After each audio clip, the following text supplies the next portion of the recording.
বিসমিল্লাহির রহমানির রহিম।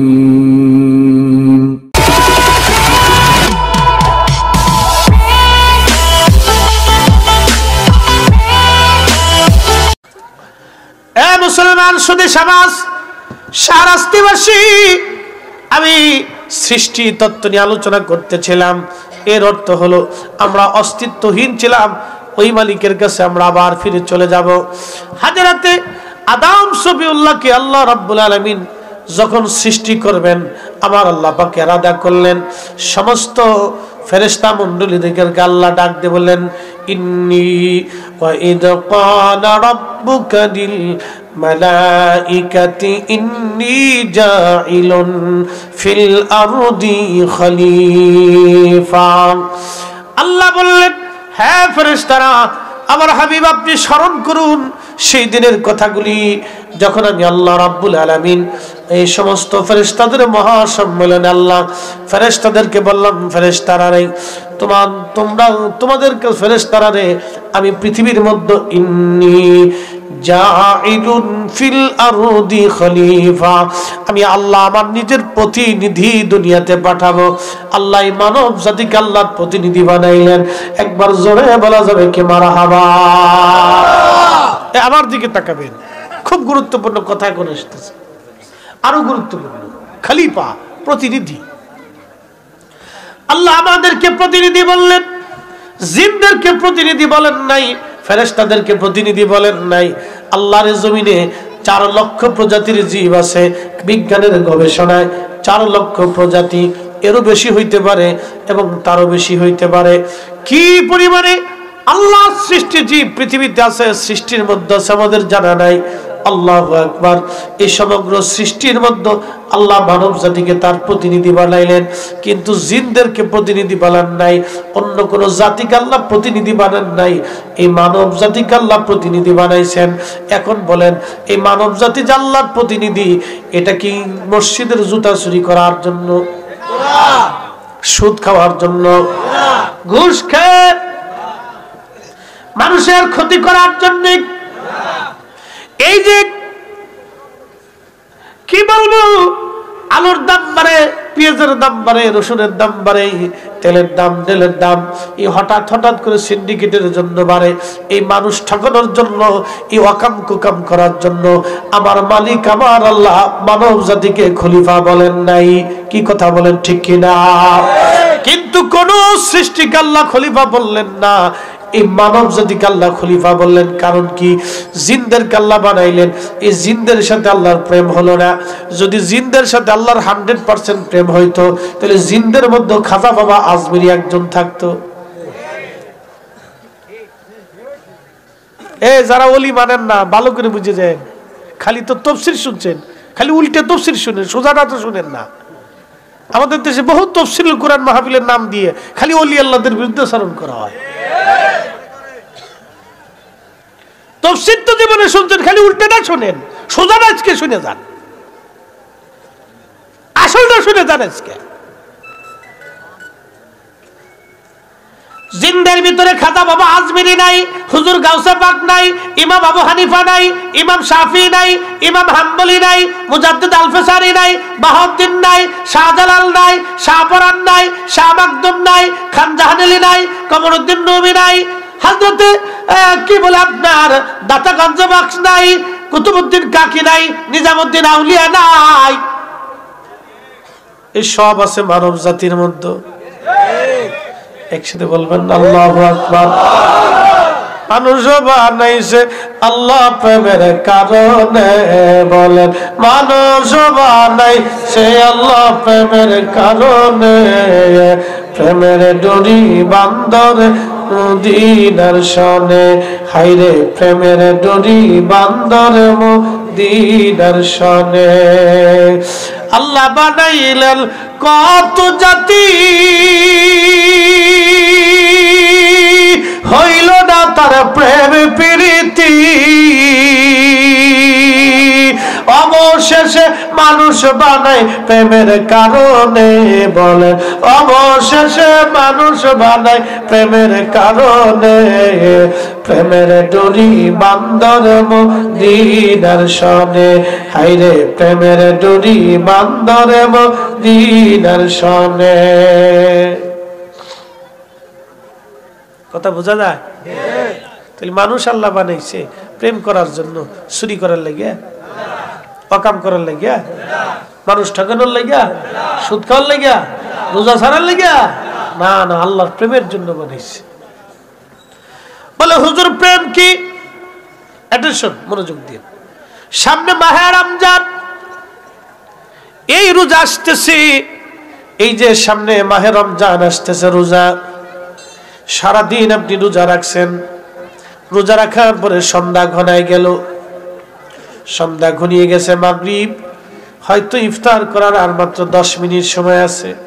সামনে খাবার আসলো, ছোলা, মুড়ি, সবজি, এই খেজুর, ফল, ফ্রুট, শরবত, পানি আপনার সামনে সব আছে, কিন্তু আপনি খাবারের মধ্যে হাত দিয়ে লাড়ান, মুখে দেন না।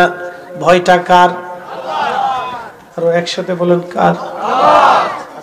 আপনি যদি ওই সময় ইফতার করেন, সরকার কি আপনার ধরে? আচ্ছা, আপনি যদি ওই সময় ইফতার করেন, পুলিশ কি আপনার ধরে নিয়ে যাবে?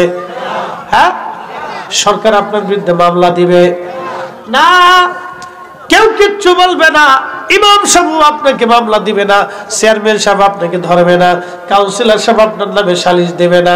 কিন্তু ভয় পাইলেন কাকে? একসাথে একসাথে বলুন, কার? কার ভয়? আরো জোরে বলুন, কার ভয়? আল্লাহর ভয়। কিন্তু খাবার সামনে আছে, এটা আল্লাহর সাথে প্রেম। এটা কি প্রেম কয়? এটা প্রেম।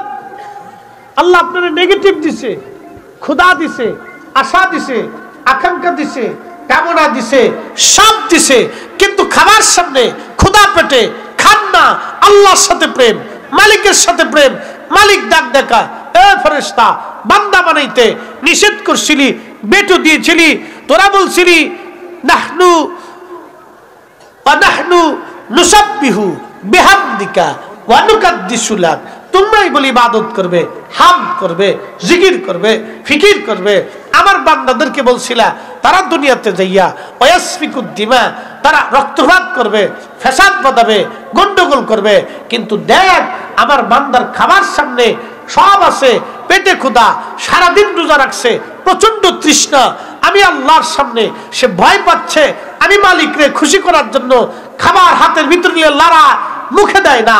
আমার বান্দা আমাকে খুশি করছে, এ ফেরেশতারা নিষেধ করছিলি, দেখ সেই দেখ, সেই দেখ, আমার বান্দা আমাকে খুশি করতেছে, যা আমি আমার বান্দার জীবনের সব গুনাহ মাফ করে দেই। প্রেম কার সাথে? প্রেম কার সাথে? আল্লাহর সাথে। এটার নাম প্রেম। আমার দেশে কিছু মুরব্বী দেখবেন, একেবারে বৃদ্ধা, একেবারে বুড়া হয়ে গেছে মুরব্বী। এই মুরব্বী দেখবেন কি করে, আপনার একেবারে ঠান্ডা, প্রচন্ড শীত পড়তেছে, এই শীতের মধ্যে কেঁপে কেঁপে ধীরে ধীরে হেঁটে হেঁটে মসজিদে যাইয়া কেঁপে কেঁপে আল্লাহর সেজদা দেয়। আল্লাহ ডাক দেখে, ফেরেশতারা দেখ, আমার বান্দা বৃদ্ধ হয়ে গেছে, আমি তার শক্তি কেড়ে নিয়েছি, তার যৌবন কেড়ে নিয়েছি, চোখের পাওয়ার কেড়ে নিয়েছি, কানের শক্তি কমিয়ে ফেলেছি, স্মৃতি কমিয়ে ফেলে দিয়েছি, পেটের শক্তি কমিয়ে ফেলেছি, বডির শক্তি কমিয়ে ফেলেছি, সব শক্তিকে আমি আল্লাহ চিজ করে নিলাম। কিন্তু আমার বান্দা বৃদ্ধকালে সেজদার মধ্যে পড়ে আছে। ফেরেশতারা রে দেখ দেখ, তুই আমার বান্দাকে সেজদা করতে নিষেধ করেছিস, তুই আমার বান্দাকে বানাইতে নিষেধ করেছিলি, কিন্তু আমার বান্দা সবকিছু ফেলাইয়া আমার সেজদার মধ্যে পড়ে আছে। যা যা, তোরা সাক্ষী থাক, আমি আমার এই বান্দার জীবনের গুনাহ মাফ করে দিয়ে আমি আল্লাহ তারে কবুল করে নিলাম। একবার জোরে বলা যাবে কি মারহাবা? ওরে মানুষ বানাইছে আল্লাহ প্রেমের কারণে, বলেন মানুষ বানাইছে আল্লাহ প্রেমের কারণে। প্রেমের ডরি বান্দরে মদিনার শনে, হায়রে প্রেমের ডরি বান্দরে মদিনার শনে। আল্লাহ বানাইলেন কত জাতি,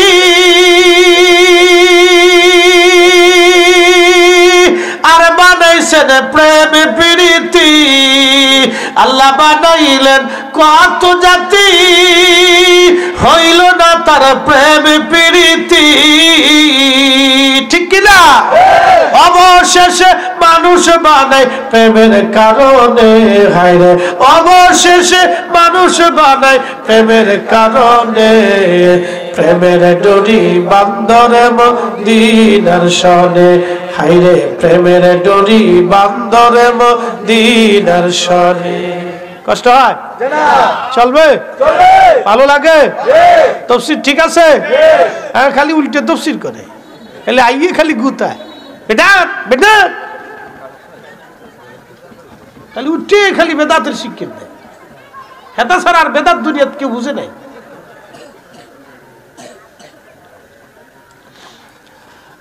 নবীর উম্মত শুনিয়া যান। এই যে মাহফিলে বইছেন, বলবেন হুজুর মাহফিলে বইসে আমরা লাভ হইল কি? আজকে একটা হাদিস শুনে যাই, আমরা নিয়ে আল্লাহর বক্তব্যটা একটু শুনে যান। এই মাহফিলে বসলে কি লাভ হয়, আল্লাহর বক্তব্য শুনে। আবু সাইদ খুদরি রাদিয়াল্লাহু আনহু বলেন, আমি এবং হযরতে মুআবিয়া রাদিয়াল্লাহু আনহু তিনি বলতেছেন, আমি আল্লাহ রাসূলের পাশ দিয়ে আমি যাচ্ছিলাম, নবীজির সাথে যাচ্ছিলাম। ইয়ানি মিনা সাহাবী, রাসূল করিমের সাহাবী, একদম সাহাবায়ে কেরাম, তারা হালকা করতেছিল, মাহফিল করতেছিল, বৈঠক করতেছিল। ওই বৈঠকের সাহাবীদের মজলিস মাহফিলের পাশ দিয়ে আমি যাচ্ছিলাম রাসূলকে নিয়ে। এমন সময় আল্লাহর নবী জিজ্ঞেস করলেন, মা জালাসনাকুম, সাহাবীরা রে তোমরা কি জন্য বসছো? সাহাবীরা জবাব দিলেন, ইয়া রাসূলুল্লাহ নাদুল্লাহি ওয়া নাহমাদুহু, আমরা আল্লাহর জিকির করতেছি এবং আল্লাহর হামদ আমরা করতেছি। সুবহানাল্লাহ, মনোযোগ। নাদুল্লাহ, আল্লাহকে ডাকতেছি, ওয়া নাহমাদুহু, আল্লাহর গুণ কীর্তন করতেছি। নবী বলেন, কেন করো তোমরা? ইয়া রাসূলুল্লাহ আলামা হাদানা লিদিনিহি, আল্লাহ আমাদেরকে হেদায়েত দিলেন, এই কোরআন দিয়েছেন এবং হেদায়েত দিয়েছেন, কালেমা দিয়েছেন, ঈমান দিয়েছেন। আমরা আগে গোমরা ছিলাম, আরবের মানুষ আগে গোমরা ছিল, পথভ্রষ্ট ছিল, তারা জেনা করত, অকাম করত, সুদ খাইত, ঘুষ খাইত, দিনে দুপুরে ডাকাতি করত, মারামারি করত, রক্তপাত করত, যুদ্ধ বিগ্রহ করত, অশান্তি করত, এতিমের মাল হক নষ্ট করে খাইত, গরিবেরটা হক মেরে মেরে খাইত, জুলুম অত্যাচার করত। আল্লাহ নবীকে সাহাবীরা বলেন, ইয়া রাসূলুল্লাহ আলামা হাদানা লিদিনিহি, আল্লাহ আমাদেরকে দ্বীন দিয়েছেন, কোরআন দিয়েছেন, হেদায়েত দিয়েছেন। আরেকটা নিয়ামত আল্লাহ পাক আমাদেরকে দিয়েছেন, সেই নিয়ামতের নাম হলো ওয়ামান্না আলাইনা বিকা, আপনি নবীকে আমাদের মাঝে আল্লাহ নিয়ামত হিসেবে পাঠাইছেন। এটার নাম ঈদে মিলাদুন নবী, নবীর আগমনে খুশি হইয়া, নবীর আগমনে খুশি হইয়া আপনি নবী নামক মহা নিয়ামত পাইয়া, কোরআনের হেদায়েত পাইয়া, আপনি নবী নামক ওয়ামান্না আলাইনা বিকা, আপনি নবী নামক মহা নিয়ামত পাইয়া আমরা এই মাহফিল সাজাইলাম, এই জলসা সাজাইলাম, এই হালকা সাজাইলাম। একবার জোরে বলবেন না মারহাবা। আজকে মিলাদুন নবীর মাহফিল কি পাইয়া? জোরে জোরে জোরে, এই আস্তে বলা যাবে না, জোরে বলেন। তো আমার দেশের মোল্লা খালি বেদাত চোখে দেখে, ওর শহরের ভিতরে ঠাডা পড়ছে, ওর অন্তরে সমস্যা, এগুলোর অন্তরে সমস্যা।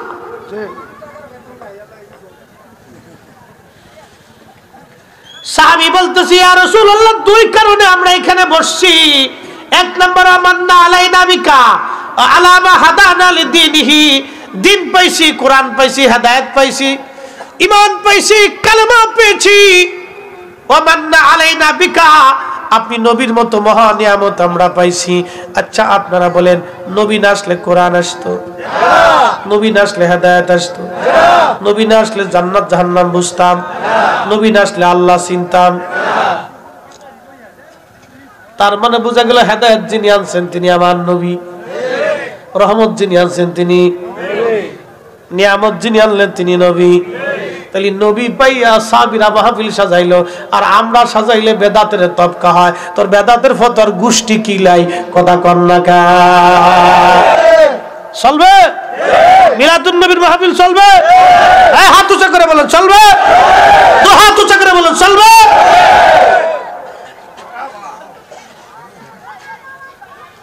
তোমার কাছে হ্যাঁ কি দেবা নাইছে? গরু। মাশাআল্লাহ, তো ঠিক আছে। না তাবারক চল, মিলাদুন নবীর মাহফিলে তাবারক খাওয়াবে, খাওয়াইতেই। ও বেদাতের ফতোয়ার গোষ্ঠী কিলাই, ওগুলো দেখার টাইম আমাদের নাই। কি কথা কর না কেন? মানুষে খাওয়াবো না তো খাওয়াবো কি? শয়তানরে খাওয়াবো? মানুষই খাওয়াইতে হবে। খাওয়ানো অনেক বড় নেকের কাজ। আল্লাহু আকবার। খাওয়াবেন। মাহফিলগুলিতে কারা আসে? আচ্ছা বলেন তো, এই সাতপুরের যে ব্যক্তি 100 কোটি টাকার মালিক আছে, হ্যাঁ তার ফুলাই মাহফিলে বয়ে আসে? টিয়া পয়সাও দেয় না। এরা টাকা গোড়ায় হলো ওই যে ডিস্কো।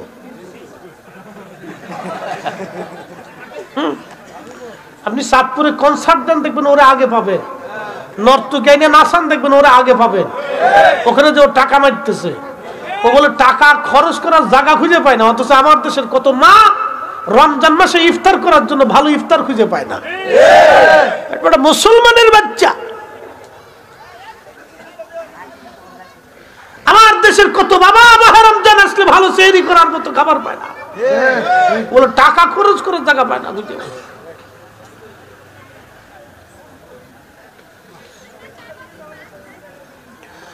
মুসলমান হাজিরিন,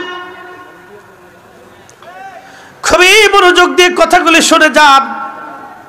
যদিও কথাগুলি শুনতে আমার আপনাদের কাছে তিক্ত মনে হবে, কিন্তু আমি কথা তো বলতেছি একবারে ডাইরেক্ট। আল্লাহু আকবার। দুনিয়াতে অল্প সময়ের জন্য আমরা সবাই কবরে চলে যাব, থাকার কোনো সুযোগ আমাদের নাই। এমন জীবন করিও গঠন, হাসিবে তুমি কাঁদিবে ভুবন। এমন জীবন করিও গঠন, হাসিবে তুমি কাঁদিবে ভুবন। আপনি আমি যখন দুনিয়াতে আসছি, দাদা খুশি, নানা খুশি, মামা খুশি, পরিবারের সবাই খুশি, গ্রামবাসী খুশি। আপনি তখন কেঁদেছিলেন, আমি কাঁদছিলাম। আহা, আবার আপনি যখন দুনিয়ার থেকে চলে যাবেন, সবাই কাঁদতে হবে, আপনাকে হাসতে হবে। সবাই আপনার জন্য আফসোস করবে, কাঁদবে, আর আপনি হাসবেন। এই জীবনটাই আমাদের দরকার বাবা, এই জীবনটা দরকার। মানুষ মারা যাওয়ার পরে যেন বলতে পারে না ফরিদি সাহেব আল্লাহর পক্ষ থেকে একজন ভালো মানুষ ছিল।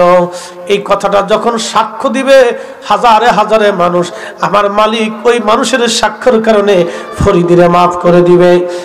আর যদি মানুষ বলে না লোকটা খারাপ নিকৃষ্ট ছিল, আল্লাহ আমার মালিক আমার মাওলা সেটাও একবার লিখে ফেলবে। এই জন্য মানুষের ইন্তেকালের পরে সাক্ষ্য দেয়। অনেকে বলে না আমরা তারে মাফ করে দিলাম, লোকটা ভালো ছিল। মানুষের সাক্ষীতে আল্লাহ রাব্বুল আলামিন বান্দাকে মাফ করে দিবে, ক্ষমা করে দিবে। এই জন্য আপনারা এমন জীবন করবেন গঠন, আপনি হাসবেন, দুনিয়া কাঁদতে থাকবেন। নবীর উম্মত ওরা পয়সা খরচ করার জায়গা খুঁজে পায় না। কত সময় মাহে রমজান আসতেছে, কত মা টাকার অভাবে ভালো ইফতার করতে পারবে না, কত দরিদ্র মা সন্তানকে ভালো খাইতে দিতে পারে না। আমার দেশের এমন কিছু মধ্যবিত্ত ফ্যামিলি আছে যারা বলতেও পারে না, সইতেও পারে না। যে ফুসকা বেশি খায়, আমার দিকে তাকান, আজকে একটা পরিসংখ্যান দিই, ডাউন পাইনি একটা লোক উঠবেন না, নড়াচড়া করবেন না। শোনেন কথা, আজকে বুঝে যেতে হবে, কথা বুঝতে হবে, খুব মনোযোগ দেন। যে ফুসকা বেছে ওর প্রত্যেক দিন আয় আছে কত?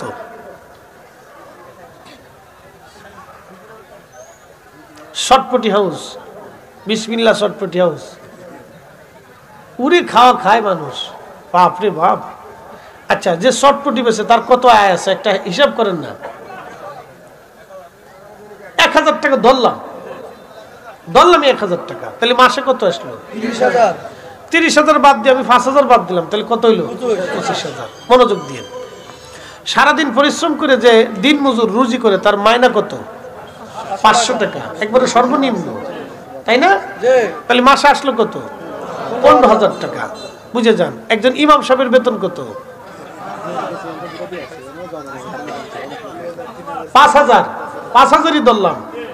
তাহলে যে শ্রমিক কাজ করে সর্বনিম্ন হলো সে মাসে কামাই করে 15,000 টাকা, যে ফুচকা বেচে ও কামাই করে 30,000 টাকা, যে রিক্সা চালায় অটো চালায় তারও প্রায় 20-25,000 টাকা, ইমাম সাহেবের বেতন 5,000 টাকা, তাহলে দিন আসলো কত?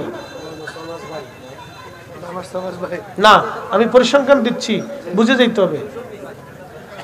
কত? 165 অথবা 70। আচ্ছা, আপনারা বলেন, ইমাম সবচেয়ে আপনাদের বাড়ি ডাকাতি করে না? কপাল ভালো না, আমি পরিসংখ্যান দিচ্ছি, আজকে শুনে যান। ডোন্ট মাইন্ড, মাহের সামনে মাহে রমজান আসতেছে বাবারে, প্রত্যেক মানুষকে কিন্তু আল্লাহর আদালতে দাঁড়াইতে হবে বাবা, কথা ঠিক কিনা? বলে হুজুর আপনার চেহারা চকচক করে, দামি গাড়ি 50 লাখ টাকার গাড়িতে চলেন, কারণ কি? ফরিদ হিসাব বাংলাদেশে কয়টা? আমার মতো বাংলাদেশে কয়জন আছে এরকম বক্তা? হিসেব করে 100 জন ধরেন, অথচ লক্ষ লক্ষ আলেম আছে, লক্ষ লক্ষ মুহাদ্দিস আছে, বক্তা আছে, ইমাম আছে।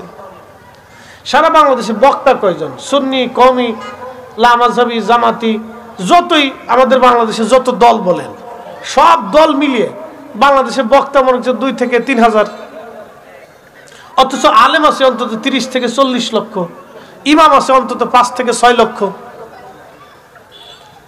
তাহলে আমরা মাত্র 2 থেকে 3 হাজার লোক মোটামুটি ভালো চলি, আর বাদ বাকি লোকের ইমাম কারো 2,000 টাকা বেতন, কারো 5,000 টাকা বেতন, কারো 10,000, কারো 20,000। 20,000 যার আছে এই বেটা শোনাই সহগা, এ তার কমিটি এমন শক্ত, যদি কমিটির কাউরে নাম ধরে দোয়া না করে তো চাকরি শেষ। কথা কিন্তু খারাপ কইনি, তাহলে চাকরি শেষ। তাহলে কমিটি করছে না, ইমাম সাহেব লোক সুবিধার না, এর চেঞ্জ করতে হবে। কে বলছে? সেক্রেটারি সাহেব বলছে। কে বলছে? ক্যাশিয়ার সাহেব বলছে। না, চেঞ্জ করতে হবে, এটা রাখা যাবে না। ওই যে বলছে যে বলে ফেলছে, কমিটির অন্যরা করছে না, এর ইমাম সাহেবের জন্য আমরা কমিটি ঝগড়া করে লাভ নেই, আচ্ছা নতুন ইমাম দেখেন, বাস শেষ। শোনেন, আমি বাস্তবতা থেকে বলতেছি, একজন ইমামের বেতন 5,000 টাকা। এই 5,000 টাকা একজন মানুষের জীবনে কি হয়? তার স্ত্রী আছে, সন্তান আছে, তাদের তো শখ, খাইতে মন চায়, ভালো কিছু পড়তে মন চায়, তার স্ত্রীর তো কিছু স্বামীর কাছ থেকে কিছু আশা আকাঙ্ক্ষা থাকে। এখন আপনারা প্রশ্ন করবেন, ফরিদি হুজুর দোষ কার? কপালের, না শয়তানের, না মসজিদ কমিটির, না মুসল্লির? কার দোষ? এবার পরিসংখ্যান আসে। একটা বিড়ির দাম কত? 5 টাকাটাই ধরলাম, এটা খয়রাতি বিড়ি বর্তমানে নাকি? খয়রাতি বিড়ি 5 টাকা ধরলাম। একটা বিড়ির দাম 5 টাকা। একজন প্রত্যেক দিন কয়টা বিড়ি খায়? 1 প্যাকেট ধরলাম। 1 প্যাকেটে কয়টা থাকে? 10টা থাকে। তো 10টা বিড়ির দাম কত? মাসে গেল কত? 1500 টাকা। সে বিড়ির পিছনে, চার পিছনে 1500-2000 টাকা মাসে খরচা করে। এরা যদি বলেন ভাইরে মসজিদের খরচা বাবদ, ইমাম সাহেবের বেতন বাবদ 500 টাকা দেন, 6 মাস ঘুরাইতে ঘুরাইতে ক্যাশিয়ারের জুতা শেষ। কথা কন না কেন? যারা বলে তাহলে আমি কমিটির দোষ দেব না, দোষ হলো মুসল্লির।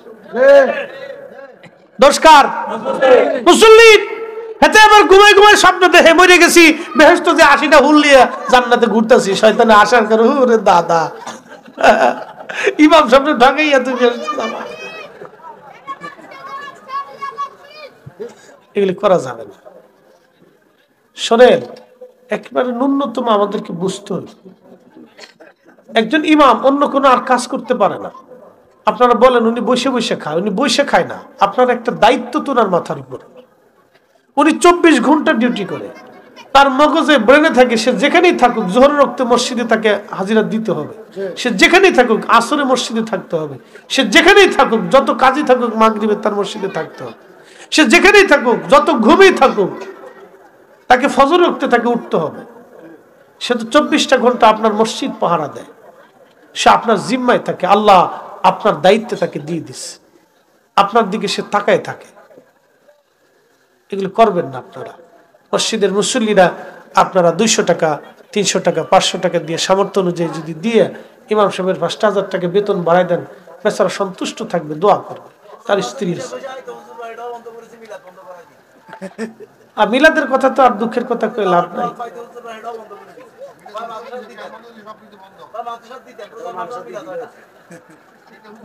মিলাদ দোয়া সব বন্ধ করে দিচ্ছে। তাহলে দোষ তো আমাদের কার দিব? কপালের জুতা দিয়ে পিটে দিব, সারা উপায় নাই।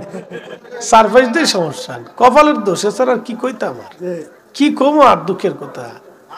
আহা বলে লাভ নাই। আফসোস, এই গুতাগুতিতে আমরা জান শেষ। এই সেই যুক্তিবাদী সাহেবের একটা গল্প শুনছিলাম ওয়াজে। 2 ব্রাহ্মণে গেছে এক বাড়ি খাইতে, ভক্তর বাড়ি খাইতে গেছে। ভক্তরা তো আমাদেরকে খুব মহব্বত করে, সব ধর্মেরই ধর্মগুরু যারা আছে ধার্মিকরা সবসময় তাদেরকে সম্মান করে, যেমন আপনারা আমাদেরকে করেন। তো 2 ব্রাহ্মণ খাইতে গেছে, তো একজন আরেকজনে বাড়িওয়ালা জিগে আপনি বড় ব্রাহ্মণ? তো একজনে গোসলখানায় গেছে, তার একজনের জিগে আপনি বড় ব্রাহ্মণ না, যে গোসলখানায় গেছে হেতাই বড় ব্রাহ্মণ? না, ওটা তো একটা গরু, এটা একটা গরু। তো বাড়িওয়ালা চিন্তা করছে, যাক পাওয়া গেছে, গরু একটা পাইছি। তাই হেতাই গোসল করে আসার পরে, হেতাই গোসলখানায় ঢোকার পরে হেতারে জিগে আপনি বড় ব্রাহ্মণ না? হেতাই বড় ব্রাহ্মণ। কেন, এটা একটা ছাগল, একটা গরু আর একটা ছাগল। শেষ পর্যন্ত আচ্ছা ঠিক আছে, ছাগল একটা পাওয়া গেছে। তো হ্যাঁ বেড়ায় যাইয়া ভক্ত যায় কিছু ঘাস পাতা, তরুলতা পাতা, ভুসি টুসি সব নিয়ে এসে সামনে খাবার টাবার দিচ্ছে। এনকার 2 জনে খান। কি ব্যাপার, দাওয়াত করে আনলেন, ভাত টাত খাবার টাবার না দিয়ে আপনি এই ভুসি টুসি ঘাস পাতা নিয়ে আসছেন? কয় না, আপনি বাথরুমে যাওয়ার পরে হাতে আপনার গরু কইছে, আর আপনি বাথরুমে যাওয়ার পরে হাতে আপনার ছাগল কইছে। তো যেহেতু 2 জন গরু ছাগল পাওয়া গেছে, অতএব আপনারা 2 জন কায়দা মতো খান। আমরা আনন্দের দোষ হয়েছিল, তাই আমরা নষ্ট করছি। এদেশের মানুষ আলেমদেরকে সর্বোচ্চ প্রায়োরিটি দেয়, সম্মান দেয়। কি কথা বলেন, ঠিক কিনা? বাড়ির ভালো খাবারটা আলেমদের জন্য নির্বাচন করে। আমরা গুতাগুতি করে এগুলো নষ্ট করছি, টাকা নষ্ট করেছি। আপনাদের দোষ দিলাম, আপনাদের কোনো দোষ আমি দিই, সব আমাদের দোষ। আমরা গুতাগুতি করে আমাদের সম্মান আমরা নষ্ট করছি। একজন আলেম মিলাদ শরীফ পড়ে কিছু হাদিয়া নিবে, আরেকজন এসে বলতেছে ও পেট পূজারি। ওই পেট পূজারি যে এসে ফতোয়া দিল, ও পেট পূজারি, ওকে যাই 1000 টাকার একটা নোট দিয়ে ওর হাতের মধ্যে খুশি দিয়ে বলেন হুজুর একটু দোয়া করেন, দেখবেন 32 দাঁত বার করে একটা হাসি দেখবে, কি দরকার ছিল? কথা কন না কেন? এই বেটাই কিন্তু এসে ফতোয়া দিছে, এটা পেট পূজারি। আবার ওরা টাকা দিলেও খুশি হয়, তার মানে ও শয়তান পূজারি। ফাজলামির একটা সীমা থাকা উচিত। এগুলি চলতেছে আমাদের দেশে, এগুলোর আহলের মধ্যে কুত্তায় মুতি দিচ্ছে।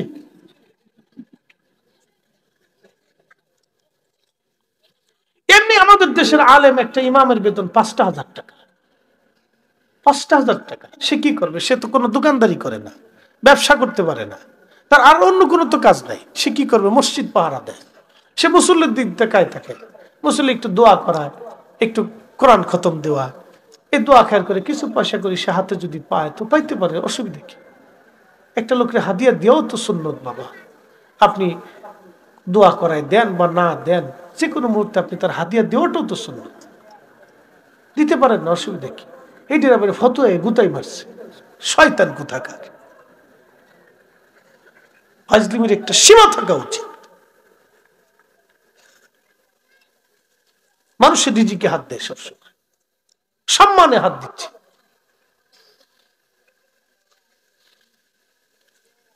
আল্লাহ কিভাবে বললে আপনারা খুশি হবেন জানি না, এগুলো তো দুঃখের কথা। এদেশের মানুষ আলেমদেরকে কত পরিমাণে প্রায়োরিটি দেয়, কত বড় সম্মান দেয়, আমরা রাস্তাঘাটে গেলে বুঝতে পারি। মানুষ গাড়ি থেকে টেনে নামে 1 কাপ চা খাওয়াইতে চায়, হুজুর বসেন একটু চা খান। এই যে একটা সম্মান মানুষ আমাদেরকে দেয়, প্রায়োরিটি মানুষ আমাদেরকে দেয়, সম্মান আমাদেরকে ধরে রাখতে হবে। উপস্থিতি যা হোক, এগুলো আমাদের বদনসিব আর কি, আপনাদের দোষ আমরা দিই না।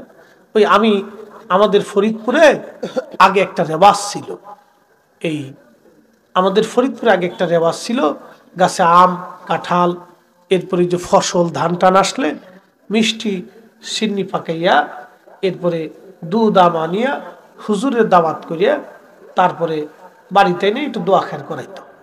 এটার বলতো মোল্লা খাওয়ানে। আপনাদের দেশে ছিল কিনা জানি না, মোল্লা খাওয়ানে বলতো না, বলতো মোল্লা খাওয়ানে। তা আমাদের দেশে আপনাদের কুমিল্লার এই শহরেরই একজন, কুমিল্লা আশেপাশে আমাদের গ্রামে একজন মৌলভী সাহেব থাকতেন, আমরা তার মৌলভী সাহেব বলতাম। খুব ভালো আবেদ লোক ছিলেন, আল্লাহ হুজুরের বেহেশতের আলাম আকাম দান করুন। আমাকে কোরআন শরীফ শিখিয়েছেন তিনি, আমার আব্বারও শিখিয়েছেন। খুব ভালো কাট্টা সুন্নি একজন আলেম ছিলেন। যাই হোক, খুব আপনার আবেদ লোক ছিলেন। দীর্ঘদিন আমাদের গ্রামে উনি কাটিয়েছেন, দীর্ঘদিন অনেক বছর উনি কাটিয়েছেন। অনেক দিন আমাদের এলাকায় খুব মানুষ এত সম্মান ওনাকে দিত যে বাড়িতে কারো ভালো রান্না হলে হুজুরকে আগে দিত। এই পরিমাণে মানুষ ওনার প্রিয়টি দিত, সম্মান দিত মানুষ আমাদের গ্রামে। আমরাও উনি কোনো রাস্তা দিয়ে হাইটে আসলে ডরে ওই রাস্তা দিয়ে যাইতাম না, এতটা সম্মান হুজুরকে দিতাম। তো খুব মনোযোগ দিন, গ্রামে মোল্লা খাওয়ানো বলা হতো। তো এই মোল্লা খাওয়ানো, এই মোল্লা তো গ্রামে আম আসলে দুধ আসলে এগুলি দিয়ে আম দিয়ে দুধ দিয়ে হুজুরের ডাইকে এনে আমরা বাড়িতে বিলাত পড়াইতাম। এটা শেষ স্মৃতি আমার এখনো মনে আছে। এখন আম আছে, দুধ আছে, এই সব আছে, কিন্তু মোল্লার কপালে নাই। হুজুর কারণ কি? মোল্লাকে মিলাদ হারাম, পাবলিকে পাইছি আরাম। এতদিন ফিরি ফিরি খাওয়াইছি, এখন যদ্দুর পারেন কিনে খান গে। কি কথা খারাপ কইছি ভাই? কিনে খান গে যা। তার মানে আমরা আমাদের বরাত নষ্ট করছি, পাবলিক তো আমাদেরকে খাওয়াইতে চায়। কথা ঠিক কিনা? পাবলিক চায় যে আলেমুল আমার আসুক, দোয়া করুক। এক মৌলবি ওয়াজ করতেছে, হুজুর ভাড়া করে এটা দোয়া করার দরকার কি? ওই শয়তানটা জুতা দিয়ে বাইরে দরকার। হুজুর দোয়া করবে না তো সরে দোয়া করবে রে। কি কথা কর না কেন? দোয়া তো আলেমরা করবে। দোয়া কারা করবে? আলেমরা করবে, মুসল্লিরা আমিন আমিন করবে। তো হুজুর দোয়া করবে না তো সরে দোয়া করবে। সুদ করে করবে না ঘুষ করে করবে। ও কয় কি এগুলো কয়ে কয়ে বইলে বইলে আলেমদের সম্মান ওরা নষ্ট করছে। আলেমদের সম্মান নষ্ট করছে। যাই হোক, অনেক দূর পর্যন্ত চলে গেছি, অনেক লম্বা কথাই চলে গেছে, এদিকে আর যাব না। আমি আমার মূল আলোচনায় ফিরে যাই। যে কথা বলছিলাম, এই যে মাহফিলখানা দেখে আল্লাহ কেমনে খুশি হয় দেখেন, মনে আসেনি আপনাদের? আল্লাহ নবী বললেন, সাহাবীরা কি জন্য তোমরা মাহফিল সাজাইলা? সাহাবীরা বলেন, ইয়া রাসূলুল্লাহ, ইয়া হাবিবাল্লাহ, আলা মা হাদানা লিদিনিহি, এই দিন পেয়ে হেদায়েত পেয়ে মাহফিল সাজাইলাম। ওয়া মান্না আলাইনা বিকা, আপনি নবী পেয়ে মাহফিল সাজাইলাম। আল্লাহ নবী বললেন, সাহাবীরা রে, তোমরা কসম করে বলো, আল্লাহর কসম করে বলো, তোমরা কি এই কারণে বসছো না অন্য কোনো কারণ আছে? সাহাবীরা বললেন, আল্লাহর কসম করে বলি নবীজি, আমরা এই কারণে বসছি, অন্য কোনো কারণ নাই। নবীজি বললেন, সাহাবীরা রে, আমি তোমাদেরকে সন্দেহ করতেছি, বিষয়টা এরকম না। শোনো, আমি তোমাদেরকে অবিশ্বাস করতেছি না। ফাইন্নামা আতানি জিবরিল আলাইহিস সালাম, অবশ্যই জিবরাইল আলাইহিস সালাম আমার কাছে আসছিলেন। ফাখবিরনি, তিনি আমার কাছে সংবাদ দিয়ে গেলেন, ইউবাহিমুকুমুল মালায়েকা, তোমাদের এই দৃশ্যখানা, মজলিসখানা, মাহফিলখানা দেখে আমার আল্লাহ तमाम ফেরেশতাদের সামনে তোমাদেরকে নিয়ে আমার আল্লাহ গর্ব অহংকার করতেছে। একবার জোরে বলা যাবে কি মারহাবা? চিৎকার মেরে বলেন আল্লাহু আকবার, নারে তাকবীর, নারে রিসালাত। মিলাদুন নবী যেখানে, মিলাদ মাহফিল যেখানে, তাহলে মাহফিল দেখে খুশি হয় কে? অহংকার করে কে? না না, মাহফিল দেখে খুশি হয় আল্লাহ, অহংকার করে আল্লাহ, বেজার হয় শয়তানে। বেজার হয় কে? খুশি হয় কে? তাহলে মাহফিল চলবে, মাহফিলে বসবো, মাহফিল করব, তাহলে মিলাদুন নবীর মাহফিল চলবে, দোয়া খায়ের চলবে, ফাতিহা চলবে, ইশালে সব চলবে, কোরআন খতম চলবে। ও বেদাতের ফতর গোষ্ঠী কিরে। এগুলি করবে। এই মজলিস, মাহফিল, জিকিরের মাহফিল, এগুলি দেখে আল্লাহ খুশি হয়, গর্ব করতে থাকে আল্লাহ। এ ফেরেশতারা, তোরা আমার এই বান্দাকে নিষেধ করেছিলি, তোমরা বলেছিলে ওয়া নাহনু নুসাব্বিহু বিহামদিকা ওয়া নুকাদ্দিসু লাক, তোমরাই বলে হামদ করবে, তোমরাই বলে জিকির করবে, তোমরাই বলে শুকরিয়া করবে। দেখো আমার বান্দাদেরকে কাম দিছি, ক্রোধ দিছি, লোভ দিছি, মোহ দিছি, হিংসা দিছি, কামনা, বাসনা, রিয়া, আশা, আকাঙ্ক্ষা, ক্ষুধা, যাতনা, নেগেটিভ পজিটিভ সব দিছি। আমার বান্দা সব নেগেটিভকে লাথি মেরে ফেলে দিয়ে আমার জান্নাতের বাগানে বসে বসে আমার জিকির করতেছে, আমার হাম করতেছে, আমার প্রশংসা করতেছে, আমাকে ডাকতেছে, আমার জিকিরে সে বান্দা বসে গেছে। আর তোমরা বলছিলে খালি বলে তোমরাই জিকির করবা, তোমরাই বলে ইবাদত করবা। দেখ আমার বান্দা জিকিরের মাহফিলে, ফিকিরের মাহফিলে, নাদুল্লাহি নামাদুহু, আমার জিকিরে, আমার প্রশংসা আমার বান্দা বসে গেছে। দেখ তোরা খালি বলবি তোরাই জিকির করবি, আমার বান্দা করতেছে। দেখ আমার বান্দারা মাহফিলে বসে গেছে। এ ফেরেশতারা, তোরা সাক্ষী থাক, আমার এই বান্দাদের জীবনের সব গুনাহগুলো আমি আল্লাহ মাফ করে দিলাম।